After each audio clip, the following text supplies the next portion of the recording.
Okay, I hope everything is pretty clear for today. I think it is. So today we're looking at phrasal verb opposites. This is the last part of the book that I'm going to release soon, and I don't think it's going to be done for Christmas time, unfortunately. It'll probably be finished in January.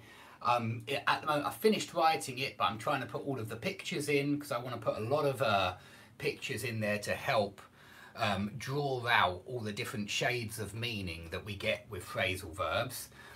So that will take a little bit longer, unfortunately. But the book is actually finished, and this is looking at the last chapter, which are opposites. There are lots of phrasal verbs that can be seen as opposites. Now, some of these are completely opposite and some not so much, but I still think it's worth remembering them in groups like this. There's a lot that can be understood by putting them together into different groups. So firstly, we have a phrasal verb like put something together. And I think I've told you before that I enjoyed putting models together when I was young. A lot of kids enjoy putting Lego together, yeah, to make boats, planes, cars, whatever. So you can put something together, but you could also take something apart, and that would be the direct opposite. Put something together, take something apart, and you can see that one in my phrasal verbs videos with the illustrations at the beginning of all of these phrasal verb videos. But you could also say something fell apart, and that would mean fell to pieces. And so I hope you can see that that's also kind of opposing put something together and then it falls apart. Yeah, so unfortunately some of my models did fall apart over time. They were only held together, and there's another one which is pretty similar. They were only held together with glue. They were glued together. They were held together with glue. So it really is worth learning them in groups like this. You can also say that something came apart. It's very similar to fall. Something fell apart, something came apart. It means it fell into different pieces. So those two are very synonymous, really. They mean almost the same thing. Okay, let's carry on perhaps past this. Put something together, take something apart. Of course, that wouldn't be fall something apart. That would be just fall apart and come apart. But take something apart. Sorry about that, guys, little mistake. Take something apart, but fall apart, no object. Come apart, no object. Okay, if you peck at your food, or even pick at, I've seen before. Now, if you peck at your food, you're eating very, very slowly and only very small pieces each time. So it's the opposite of wolf something down or gobble something down. Wolf something down or gobble something down means eat really quickly. Peck at something, pick at something means eat really slowly and in little pieces. You could think of birds pecking at food here. That's what I think of. I think of birds pecking at food. A lot of the birds peck at the palm trees in my garden. They like the little white seeds on the palm trees, and they peck at the seeds. And if somebody pecks at their food, you can see that a little bird can't eat quickly. So that's the idea here, that when you peck at something, you eat very slowly. When you wolf something down, you eat very quickly. Yeah, like a wolf. Hungry like the wolf, we say. Now, gobble something down is more or less synonymous with gobble something up. Gobble something up just means eat something up. So it means eat completely. Gobble something down, I think it's more about the speed. That you do it very, very fast, that it goes down into your stomach very quickly, so you gobble it down. Now, what about drinking slowly? Drinking slowly would be sipping at your beer or sipping at your Coca-Cola. You're drinking it very slowly in little sips, a sip. So we say sip at something, sip at a beer. But we can also gulp the beer down, and that means, you know, glug, glug, glug, glug, glug. It all goes down very quickly. So this would be slow and this would be quick drinking. So gulp and sip are for drinking. Peck, pick, and wolf and gobble are for eating. Okay, I hope that's nice and clear. Okay, if you slack off, you're being lazy. You're not doing the work that you ought to be doing. So if you don't do your homework, your English homework, you're slacking off. You're not working hard. But there are other students that slave away. And that means they work very hard. Beaver away is another one which means work hard, but beaver away is positive. It has that positive meaning. And of course, working hard is often positive. So I like it when students beaver away. But slave away sounds negative. It's still working hard, but it sounds bad, doesn't it? Because you're a slave when you're slaving away. So it doesn't sound like a positive thing. So I just wanted to make it clear that both of these mean work hard.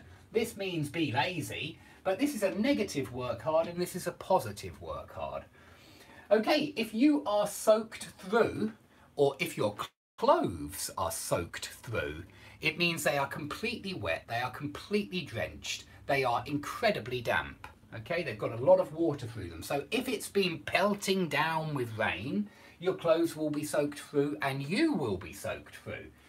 But your clothes can also be dried out. So these aren't exact opposites. This one doesn't have an object for a start. You just say my clothes are soaked through. This one does have an object. You say I dried my clothes out. I dried my jumper out. I dried my trousers out. Probably on the washing line, or maybe on a radiator. Okay, if you fall out with a friend, you stop being friends with them. So I've given you two opposites here, and I'll explain why. If you fall out with someone, you stop being friends with them.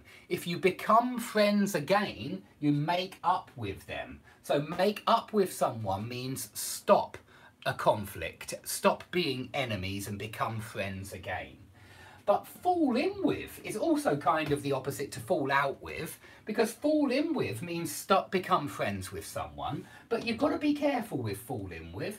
It's always negative. It's usually you fall in with a bad crowd. You fall in with a nasty group of people. So you only fall in with bad people. You can also say he got mixed up with a bad crowd. So get mixed up with is also a negative become friends.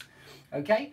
But perhaps fall out with and make up with are more direct opposites. Even though these sound more direct, fall out with, fall in with, but fall in with is only really for bad crowds. You fall in with a bad crowd. Okay, I'm going to go a bit faster because this is taking longer than I expected. If you stand against someone, you are not on their team. You are opposing them. So it shows opposition to stand against. To stand for, to stand against something. If you stand against abortion, you are against abortion. It's the same as be against.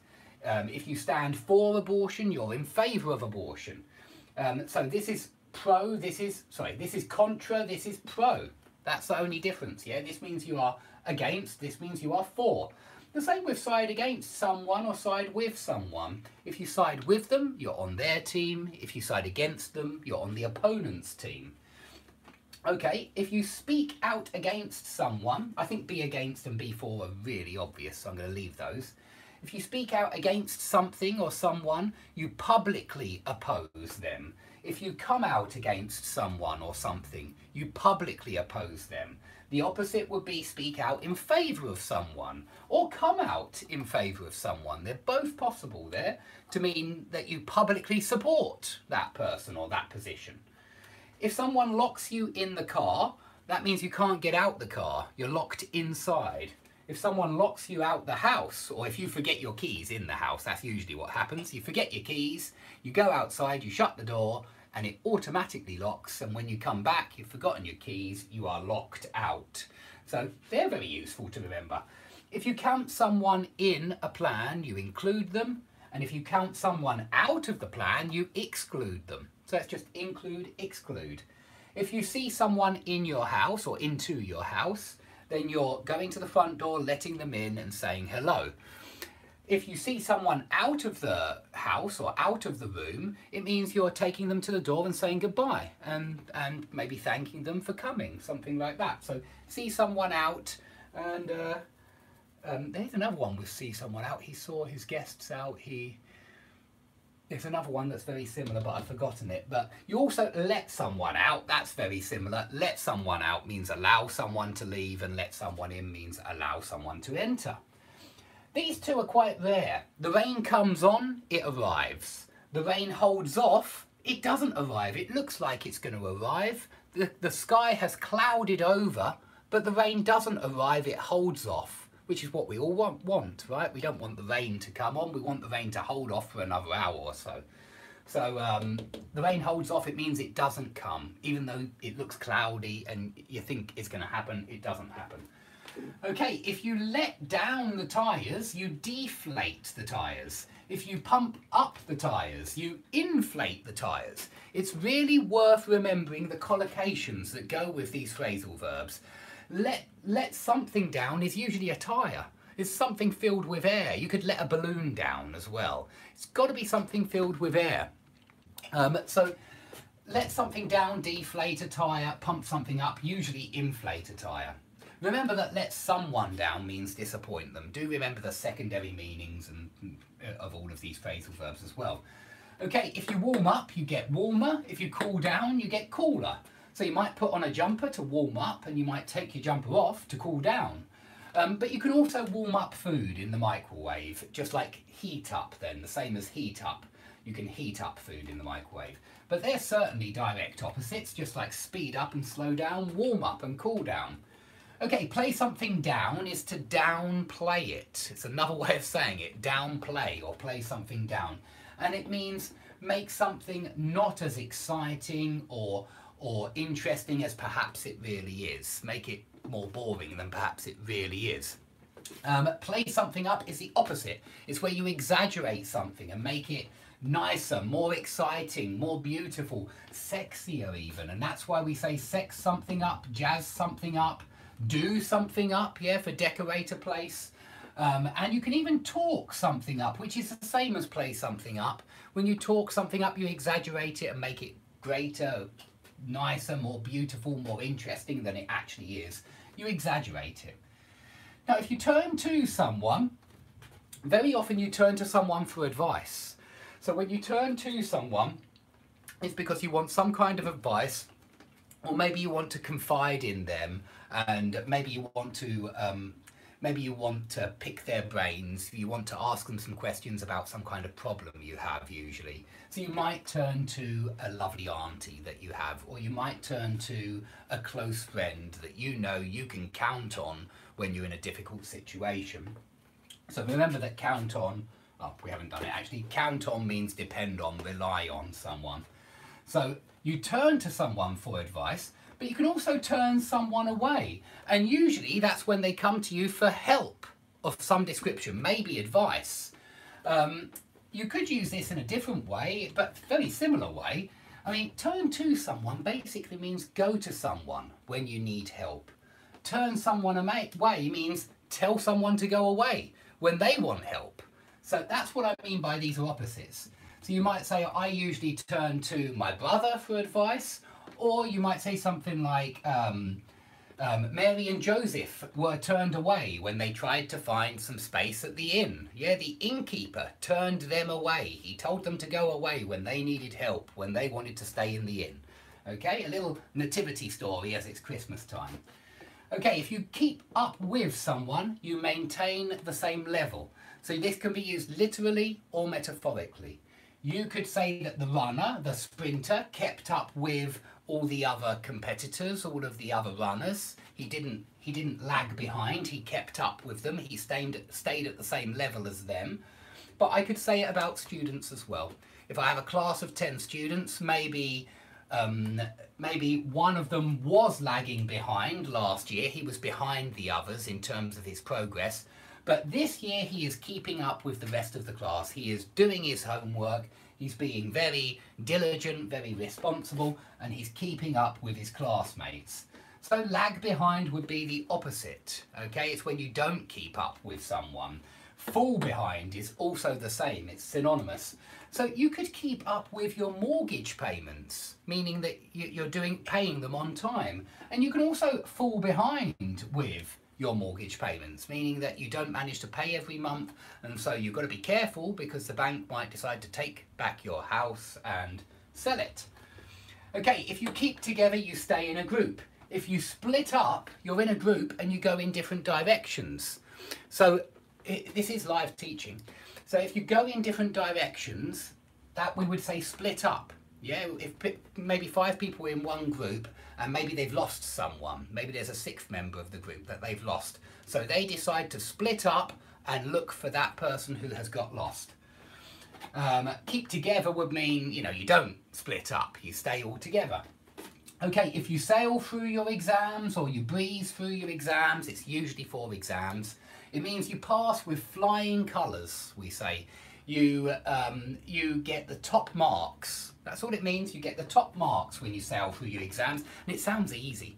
It sounds like you had no problem at all getting the top marks. You breezed through your exams. You sailed through your exams. If you scrape through your exams, it means you only just manage to pass, to get a satisfactory mark. So scrape through, it's still successful, but it's not top marks, it's the very minimal mark. It means you managed to pass with the minimum mark, so only just managed to pass. If you breeze into a room, it sounds like you go into the room really calmly and confidently, without a care in the world for anybody else. You just breeze into the room. You're not paying anyone else any attention. You're calm, you're confident. Sounds quite positive to me. I'd say it would be the opposite of storm out of a room. If you storm out of a room, you are really angry with everybody. So you really do care about everybody else around you.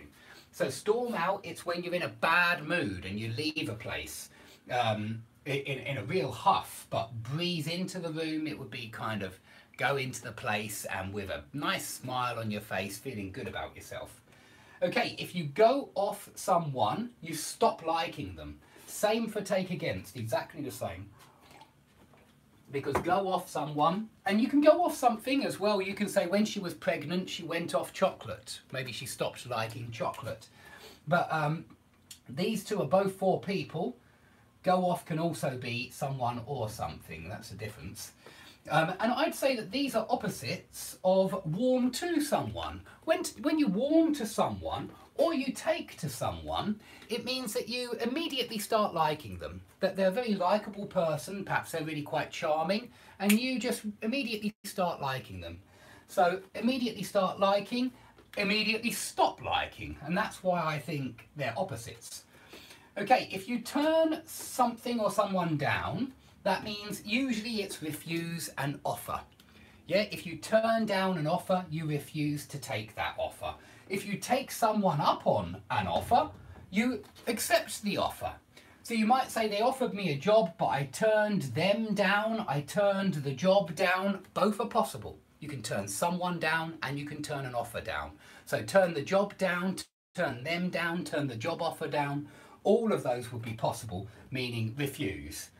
But if you took them up on their offer, if you took them up on the job, and again, both work, that means you accept their offer of a job. So they're not quite the same because you've got the someone in there with the take, and you don't really have it with the turn. You just say you turned them down or you took them up on their offer. So they are slightly different, but one means accept an offer, one means refuse an offer. Okay, if you take someone on, you employ them. If you let someone go, you make them redundant, you get rid of them, so they fall out of your employment, they're no longer in your company, you let them go. It's a bit like lay someone off, which would be very similar. Let's put it down. Lay someone off is another way of saying sack someone.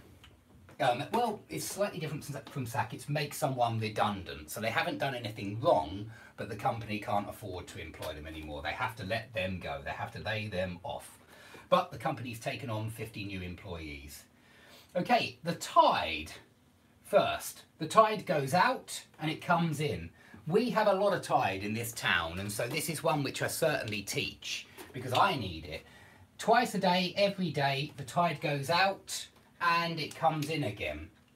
And this is because of the moon, I believe, and the gravitational pull of the moon and the gravitational pull of the sun as well on our oceans. And I believe it's also because the Earth is not a perfect sphere. It's not a perfect sphere, it's an oblate spheroid. It's wider at the equator than it is from pole to pole. And I believe that this also is a big influence on the tides. But if anyone's interested in that, they should read about it online. There's a lot of interesting information. But the tide goes out and it comes in. Sun and clouds, on the other hand, they when we're talking about the sun going behind the clouds and the sun coming out of the clouds, we say that the sun goes in and the sun comes out. We'd say exactly the same for the moon, by the way. Moon is the same. The moon went in, it means it went behind the clouds. The moon came out, it means the moon came out from behind the clouds. Okay, so the sun goes in when it goes behind clouds, the sun comes out when it comes out from behind them. And even stars can go in and come out when the clouds are there. So whenever clouds are obscuring your vision of something, use these two. And they're opposites, of course. And I'll quickly do sunrise and sunset, because they're very similar. Sunrise, the sun comes up at 7 in the morning and the sun goes down at 4 or 5 o'clock in the afternoon, whenever it is. But we're talking about sunrise and sunset. Now, of course, I don't want to forget these ones. You can talk someone out of something and you can talk someone into something, meaning persuade. Oh, sorry, this one's persuade and this one's dissuade. You can dissuade someone or you can persuade someone. So you can persuade someone to do something or you can talk someone out of doing something. I hope they're clear. I mean, I think those ones are quite obvious ones. On to the next one, which is knock someone out, which would be a boxing kind of phrasal verb. If a boxer knocks out his opponent passes out, his opponent blacks out, his opponent loses consciousness. And of course, that's not good. We want to see a person conscious and not lying unconscious on the floor. So maybe after the boxer is knocked out, his friends or his manager or his teammates or whatever, someone in his boxing team, goes over to him to help bring him round or to help bring him to. And that means regain consciousness. And there are two more here which are intransitive. And bring is often transitive and come is often intransitive.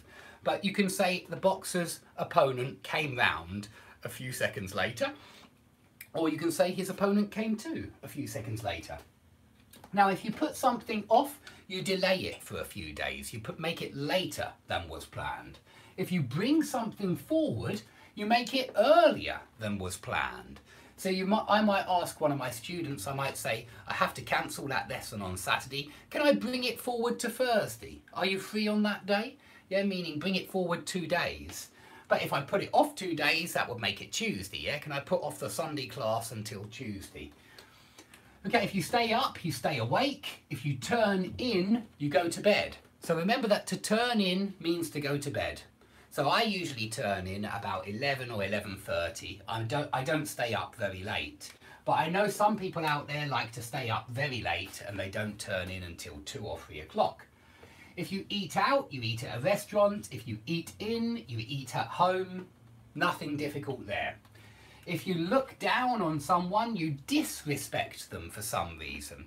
Maybe you might say something like this: I look down on people who are lazy. Something like that. Yeah, meaning I don't respect people that are lazy. I think that they're not worthy of my respect. But if you look up to someone, it's the opposite. You respect them, you admire them. So I think a lot of people look up to their idols and their heroes from Hollywood or from their books or from their songs or whatever. We look up to these people, our idols. If you speed up, you go faster. If you slow down, you go slower. Very easy. If you throw off your clothes, you're taking them off. If you throw on your clothes, you're putting them on. But these just mean very quickly. And we have quite a few like this. You can fling off clothes and fling on clothes as well. Fling off, fling on. Throw off, throw on.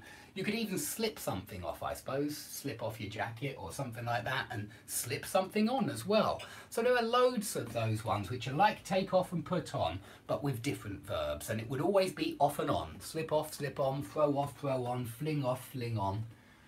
If you take something out of your pocket, you fish it out as well. You can also say fish it out, which just sounds more like that. But you can fish something out as well as take out, and the opposite would be put something into your pocket. If you pick someone up, you go to their house, they get in your car, and then you take them somewhere. If you drop someone off, you go to their house, they get in your car, and then you take them somewhere and you drop them off. So drop off is at the end of the journey, pick up is at the start of the journey. He picked me up and an hour later he dropped me off at the airport. Okay, if Manchester United lose out to Chelsea, they lose. If Manchester United win out over Chelsea, they win. Not much more to add there. They're very similar to the ordinary verbs, win and lose. Win out over can often refer to emotions. When one emotion gets the better of another emotion, we say his anger won out over his guilt, something like that, or his fear won out over his desire, something like that, meaning one emotion wins out over another emotion. That one's quite common. Okay, if you pick something up, you do this, you know, you grab it from the surface, and if you put something down, you put it back on the surface. Very easy. If you run out of petrol, you need to go and fill up with petrol. Yeah, fill up your car with petrol. And if you blend in, nobody notices that you're there.